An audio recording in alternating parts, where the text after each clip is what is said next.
So, before the stadiums, before the Spotify charts, there's a wild churning undercurrent of bands that defying rock's reckless edge, only to slip through the cracks of time. From acid-drenched Texas psych to the thunderclap of pro metal, this is the sound of obscurity at full volume. Forgotten? Maybe. Undeniable? Absolutely. These are 10 bands I bet you don't know. So welcome to another attempt to stump the living daylights out of you all with a collection of bands you simply don't know about, or I hope you don't know about. Comment below with how many you do actually know.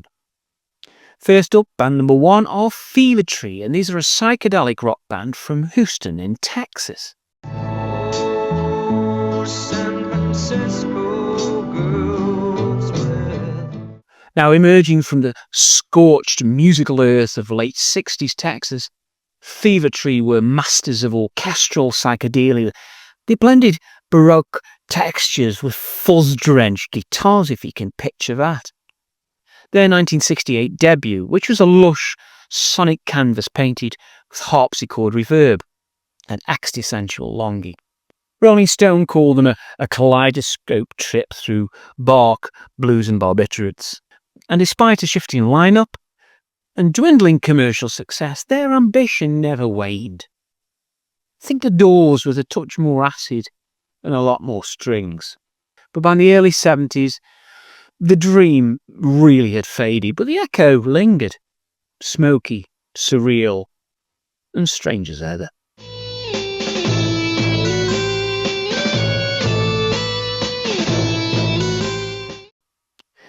Band 2 is Junkyard Bone from Syracuse, New York, and is a hard rock boogie rock outfit.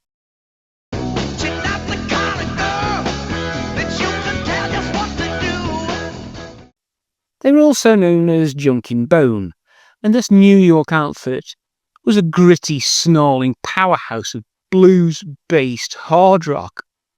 A 1972 LP, Whiskey Woman. This was a howling blend of swampy riffs and unapologetic swagger. It's too bluesy for metal, too raw for the mainstream. Cream magazine wrote, Junkin' Bone playing at the dodging bullets in a bar brawl, alive, loud and lethal. Frontman Joe Whiting's vocals carried Otis Redding's soul with a snarling punk edge to it. And although they were overshadowed by the juggernauts of the era, they did remain a hidden link between 60s R&B and 70s hard rock bravado.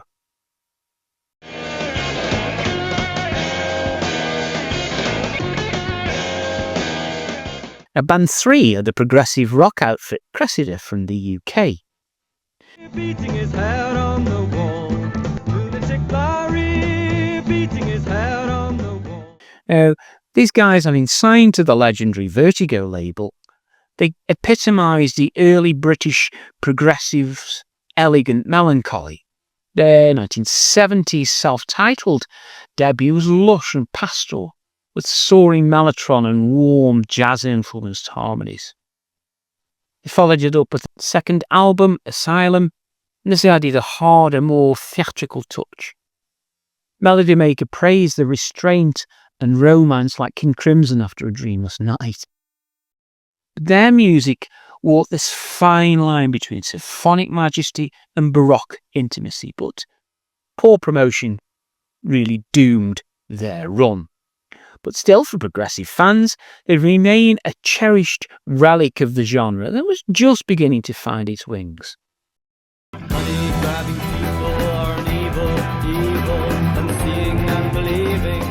Band 4 are Skin Alley from the UK and are a jazz rock psych rock group.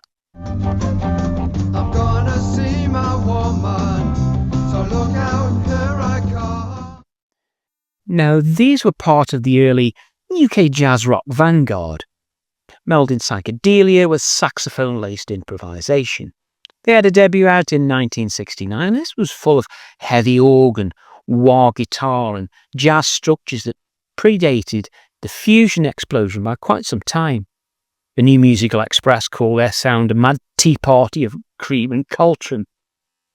But they were too rock for jazz, and too jazz for rock fans, and this kinda sealed their cult status. Still, this adventurous spirit, especially on tracks like Living in Sin, paved roads that later travelled acts like Soft Machine and Colosseum.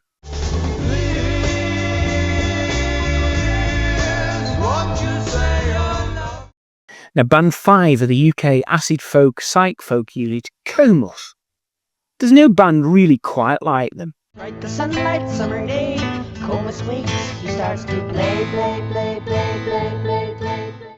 Their 71 debut, First Utterance, was a banshee shriek in a field of acoustic tranquility. It was all violins, flutes, and these shrill vocals conjuring up madness, pagan ritual, and moral collapse. Sound said of them, the music that unnerves the soul, exquisite, evil, unforgettable. And their lyrics touched on madness from a rape, mythic darkness, blackened fairy tale sung in a manic trance. Though critically shunned at the time, the album later became quite a cult cornerstone for psych folk revitalists and avant-garde metal fans alike.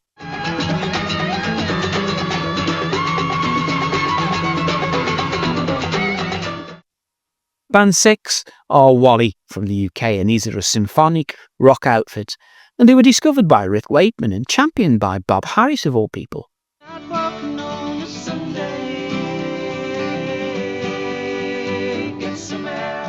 Wally combined West Coast harmonies with lush British symphonic rock.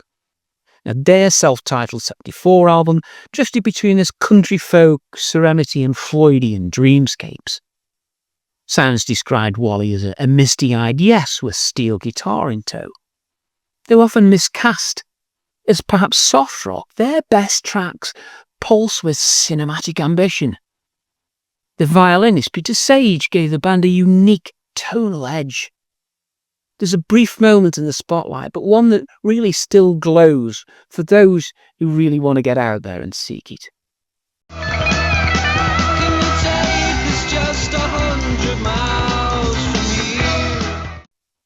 Band 7 are Tofat from the UK, a hard rock proto-metal group.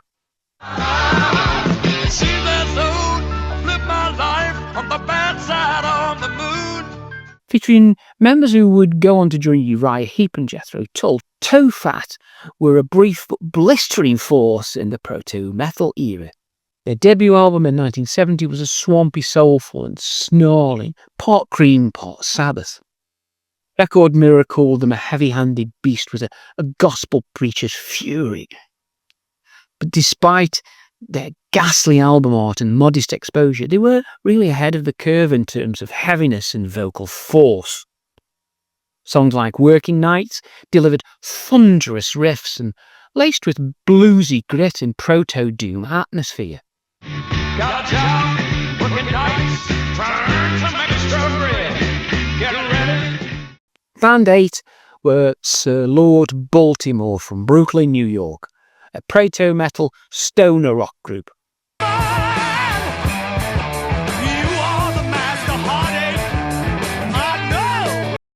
Now, they were heavy before heavy really had a name. Sir Lord Baltimore were among the very first to earn the term heavy metal in print. A 1970 debut, Kingdom Come, is really a howling monster of distortion, double-kick drums and raw vocal file. Cream dubbed them as the sound of Led Zeppelin if they shot meth instead of smoked hash. I like that one. There was nothing polite about SLB. Their chaotic energy and sludgy grooves laid the foundation for stoner rock and doom metal, really decades later. Forgotten, yes, but every riff they dropped was literally years ahead of time. I hear sirens calling me. Now, Band 9 are Isotope, a jazz fusion outfit originally from the UK.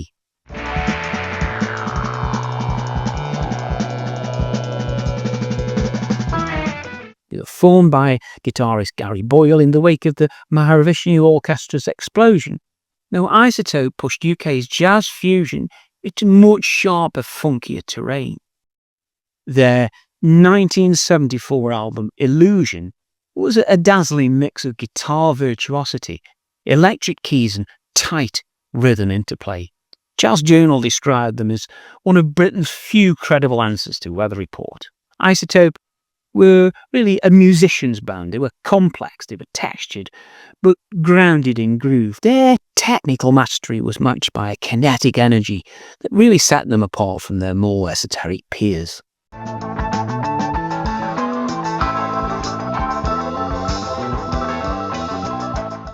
Band 10 are the hard rock outfit Nazareth from Scotland. Now, perhaps of all the bands on this list, Nazareth had the biggest commercial impact. I'm a bad, bad boy, and I'm gonna steal your love. But they still remained underappreciated in rock history, is my opinion. With Dan McCafferty's whiskey-soaked vocals and really a fierce blues rock backbone, they forged hits like Hair of the Dog and Love Hurts. Kerrang spoke of Nazareth as having never chased trends. They were the trend before anyone really noticed. Equal parts of grit and melody, they embodied the working class intensity of Scottish rock. Their influence on later hard rock and glam bands is really undeniable, yet they're rarely given the same reverence as their peers. Time to change that, I think.